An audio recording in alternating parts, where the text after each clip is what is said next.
Mais cette histoire est rocambolesque digne d'un film de... Ma chérie, attends, ma chérie, attends.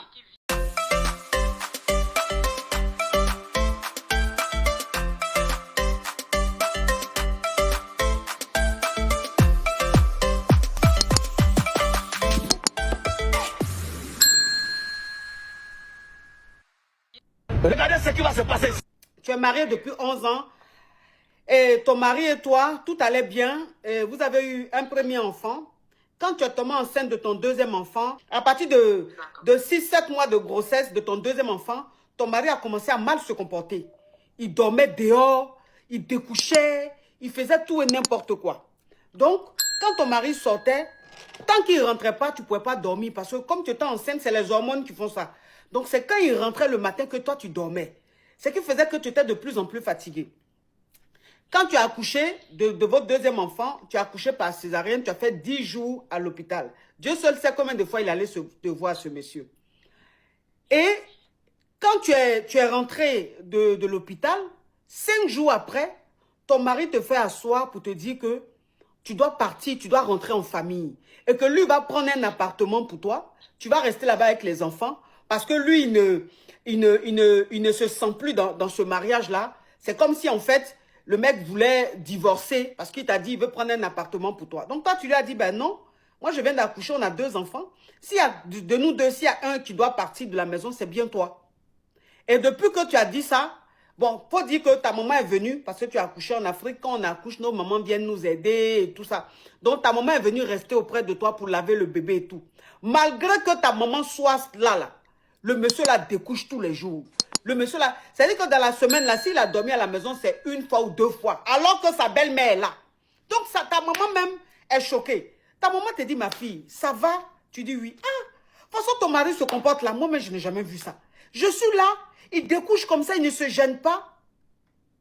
Donc, ta maman, elle était fatiguée de l'attitude de ton mari. Elle a pris, un jour, l'une des rares fois où il dort à la maison, elle est allée le matin, elle a frappé à sa porte. Quand il est venu ouvrir, elle lui a dit, ah, mon fils, moi, je vais rentrer et tout. Ta maman n'avait pas fini de parler qu'il a fermé la porte. Du genre, je m'en fous de ce que tu me dis. Toi, ta maman était choquée, elle dit, mais ma fille, moi, je m'en vais. Ton papa a construit une maison pour moi au village, je vais rester là-bas.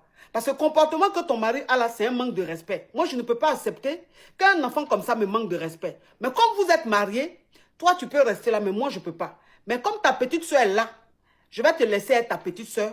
Elle va t'aider. Mais moi, je ne peux plus rester dans ce genre de foyer. Je ne peux plus supporter.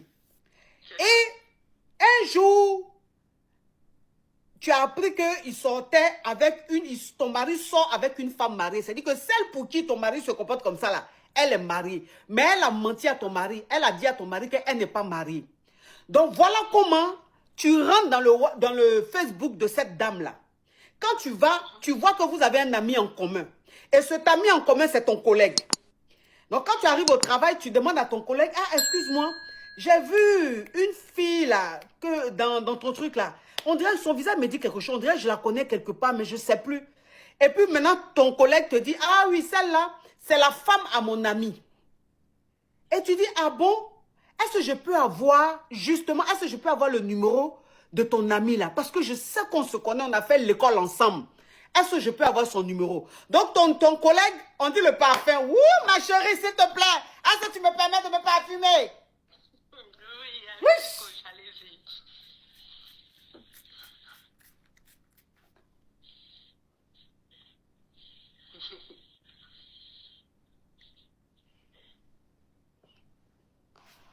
Donc, ça veut dire que le monsieur, maintenant, ton collègue, lui, bon, il n'a pas trouvé de problème, il n'a pas trouvé de choses. Il te donne le numéro. Donc, il te donne le numéro de son ami. Puisque tu lui as dit que c'est un ami que, genre, vous avez fréquenté ensemble. Il te donne le numéro. Tu appelles le monsieur. Et le monsieur, quand tu l'appelles, tu lui dis, oui, bonjour, on se connaît et tout. On a fait l'école ensemble. Je m'appelle tel. Le monsieur dit, mais je ne vois pas. Si, tu n'as pas fait main. Le monsieur dit, non, je n'ai pas fait main. Tu n'as pas fait gigolo? Non, je n'ai pas fait gigolo. Ah, mais si j'ai ton numéro là, c'est qu'on se connaît. Le monsieur dit, bon, ok, y a pas de... Moi, je ne vois pas, mais ce n'est pas grave. Peut-être qu'on se connaît et tout. Voilà comment le monsieur et toi, vous allez commencer à vous appeler. Commencer à vous voir. Mais vous n'avez pas gré, hein? Mais vous avez des rendez-vous, vous partez au restaurant, vous partez vous asseoir dans les trucs, genre. Donc, quand vous êtes vu maintenant, un jour, vous étiez assis et tout, tu as pris la photo du monsieur et toi. Parce que le monsieur, maintenant, il te draguait. Quand il t'a vu une ou deux fois, il a commencé à te draguer. Parce que tu es une très belle femme. Donc, toi, maintenant, tu as fait selfie avec le monsieur. Quand tu as fait selfie avec le monsieur, tu as envoyé la photo là à la Kisa de ton mari qui elle-même est mariée. Wesh! Barachette! S'il vous plaît. En ce moment même, j'ai besoin d'un café. Un café avec un peu de lait à côté. Mais le lait, vous ne le mélangez pas. Vous mettez le lait à côté avec le café. Sans sucre. Et s'il vous plaît, je dis que maintenant, il faut que le serveur qui me serve ait tablette de chocolat. Tout de suite, je veux le café. Oui, ma chérie. Pause, je récapitule, pause. Donc, oui. Donc, ça veut dire que quand tu fais le selfie avec le mari de la Kisa de ton mari, tu envoies maintenant à la Kisa de ton mari et tu mets un message en bas. Tu as pris pour moi, j'ai pris pour toi. Donc, Folie a pris la femme là parce qu'elle était à la maison. Folie a pris la femme là et elle avait fait croire à son mari que toi, ton mari, c'est un ami d'église, un frère d'église qui lui vient en aide de temps en temps. Donc, pour son mari là, toi, ton mari, c'est un frère de l'église qui l'aide comme ça. Donc, elle dit maintenant à son mari, tu sais, je t'avais parlé d'un frère d'église qui m'aidait et tout. Ok. Sa femme m'a envoyé une photo de vous deux et elle dit que Jean, elle sort avec toi. Donc, ton mari, lui, n'a pas compris. Toi, maintenant, son mari t'appelle ou moins tu appelles son mari et son mari te dit, mais ma femme, voilà ce que ma femme me dit, qu'est-ce qui se passe et tout. Et toi, tu dis, et ton mari demande, son mari te demande, tu connais ma femme? Toi, tu dis, non, je ne la connais pas. Non, mais cette histoire est rocambolesque, digne d'un film d'affairage, le genre d'affairage que nous, les caviars, on aime. Ton mari te demande, tu connais ma femme? Toi, tu dis, non, je ne la connais pas. Mais voilà ce qu'elle est en train de me dire. Tu dis, mais moi, je ne vois pas de quoi elle parle. Moi, je ne la connais pas. Maintenant, je ne sais pas. Moi, je vais raccrocher. Tu vas parler de ça à ta femme. Si tu n'es plus intéressé, ça, c'est comme tu veux, mais je ne connais pas ta femme. Donc, quand tu raccroches, même pas 20 minutes, ton mari qui rentre à la maison. Mais quand ton mari rentre à la maison, il rentre à la maison fanfaronnant. Jean, il est trop... C'est-à-dire que lui, il est trop fâché. Parce que la Kisa de ton mari qui est marié a appelé ton mari pour dire que toi, tu veux détruire son foyer. Voilà ce que toi, tu as fait. Donc, ton mari, maintenant, rentre à la maison, il dit, tu me veux quoi? Est-ce que le mariage, là, c'est forcé? Je dis, je veux plus de toi, je veux plus de toi. Pourquoi tu me fais ça? Pourquoi tu allais faire ça? Puis toi-même, tu te dis, mais pourquoi tu es fâché? Non, trop c'est trop. Je dis, je t'aime plus. Je dis, je veux plus de toi. Tu dis, mais pourquoi tu es fâché? Faut te calmer. Faut te calmer. Comme tu sors avec une femme mariée, moi, je suis aussi mariée. Je vais sortir aussi avec son mari. Comme ça, on va faire les P4. Tranquille. Oh, oui, ma chérie. Donc, le même jour, là, il a ramassé ses clics et clacs. Il a pris quelques affaires et il est parti. Oh, non, mais franchement. Non, mais franchement, cette histoire. Non, mais franchement, cette histoire. Donc, ça veut dire que quand tu as commencé à tromper ton mari, là, parce que son infidélité, elle était de plus en plus jusqu'à, voilà comment un monsieur et toi, vous avez commencé à vous voir, vous avez commencé à gréer ensemble. Quand ton mari a vu que tu ne le calculais plus, il a senti que tu accordais plus d'attention à peut-être quelqu'un d'autre.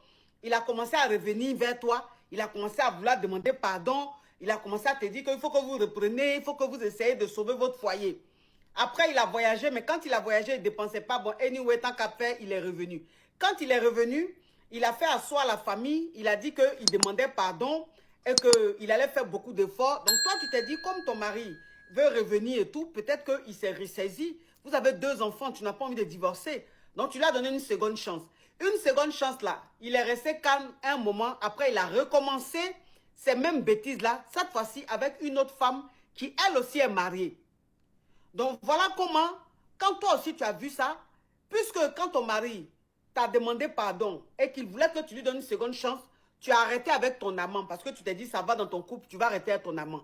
Quand tu as vu qu'il te trompait avec une autre femme mariée, voilà comment tu es rentré en contact avec ton amant là, que tu avais laissé, et vous avez repris la relation.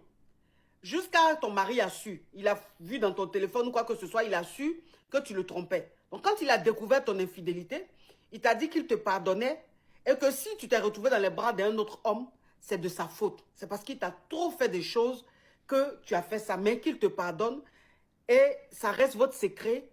Les parents ne sauront pas, ça reste entre vous. Sauf que après il y a eu des petits soucis. Ton mari de plus en plus ne faisait pas de dépenses, c'est toi qui faisais seulement les dépenses.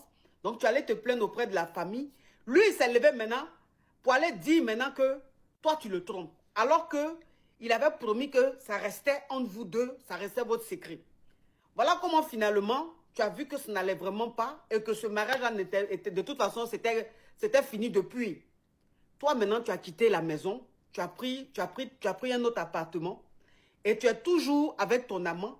Et ton amant aujourd'hui, il veut s'engager avec toi, c'est-à-dire il veut vivre avec toi, il veut te marier, il veut aller se présenter chez tes parents. Ton mari aussi, là il est en train de te demander pardon pour que tu retournes à la maison. Ok, donc c'est quoi ta question ma chérie? Donc ma coach, je suis au milieu des deux là, je ne sais pas quoi faire. De l'autre côté, il y a mes enfants et il a récupéré les enfants. Hein. Il a récupéré les enfants et puis j'ai l'impression que dans cette démarche, tant que je ne suis pas avec lui, il n'a pas accès à mes enfants. Donc, je suis au milieu des deux là, je ne sais pas quoi faire. Ok. La question qui est là. Ok, moi, franchement, ma chérie, franchement, je pense que tu lui as donné beaucoup de chance. Ça fait des années que vous êtes mariés, ça fait des années que ce monsieur-là t'a fait tellement de choses. Tu as toujours essayé de patienter parce que tu espérais un changement. Tu croyais en ton foyer. Tu ne voulais pas que ton foyer se gâte. Tu voulais que le foyer marche. Tu vois? Mais je pense qu'avec tout ce qui s'est passé, ce monsieur-là, tu ne dois même plus te retrouver avec lui dans un même foyer. Vous avez 2 enfants. Restez des parents, c'est-à-dire il reste le père des enfants, tu restes la mère des enfants. S'il a son rôle à jouer, son rôle de père à jouer, qu'il joue ce rôle-là. Si toi tu as ton rôle de maman à jouer, tu joues ce rôle. Mais il faut plus, ne reprenez plus. C'est-à-dire vous n'êtes pas fait l'un pour l'autre. On peut être avec un homme, faire 2, 3 enfants avec cet homme-là. Et puis on n'est pas fait l'un pour l'autre. C'est des choses qui arrivent. Voilà, donc il ne faut pas forcer. Parce que c'est-à-dire, il y a eu trop de douleur dans ce truc, il y a eu trop de mal. C'est-à-dire la douleur est profonde. La douleur est profonde. Moi, je préfère que tu restes avec l'autre là. Ton mari là, même si l'autre et toi, ça ne marche pas, c'est pas grave. Mais le père de tes enfants là, tu dois plus reprendre avec lui parce qu'il a eu c'est-à-dire dernier cri de foutaise de la vie là, c'est ça, il a mis ça sur toi. Donc pour ta dignité, parce qu'il ne changera pas. Si tu retournes dans le foyer là, il va faire semblant de changer 1 mois, 2 mois, 3 mois, 4 mois. Après, là, ce qu'il va te faire, là, ça sera encore ça sera pire. Voilà, c'est dit, c'est quelqu'un qui n'est pas bon. Quelqu'un qui n'est pas bon, il n'est pas bon. On ne peut pas le changer. Et où il est là, il a peut-être 50 ans. Ce n'est pas à plus de 50 ans, on va changer un homme. C'est fini. Il a déjà ses mauvaises habitudes en lui, que lui-même, il pense que c'est quelque chose de normal. Donc, tu ne pourras pas le changer. Je préfère que tu continues ton chemin et que vous ayez cette relation de père et de mère. Voilà, pour le bien des enfants. C'est mieux, ma chérie. Il ne faut pas retourner là-bas. Maintenant, prends un avocat. Prends un avocat pour que tu aies la garde de tes enfants. Parce que tu travailles, tu as un salaire, tu as un bon boulot. Lui aussi, il travaille. Donc, prends un avocat pour que tu aies tes enfants. Il ne faut pas qu'il garde tes enfants. Merci, ma chérie. Merci, courage. Bisous, courage. Ah! Non, mais cette histoire. Cette histoire rocambolesque, digne d'un film à rebondissement. Merci d'avoir regardé cette vidéo. Si vous êtes nouveau par ici, n'oubliez pas de vous abonner et d'activer la cloche de notification.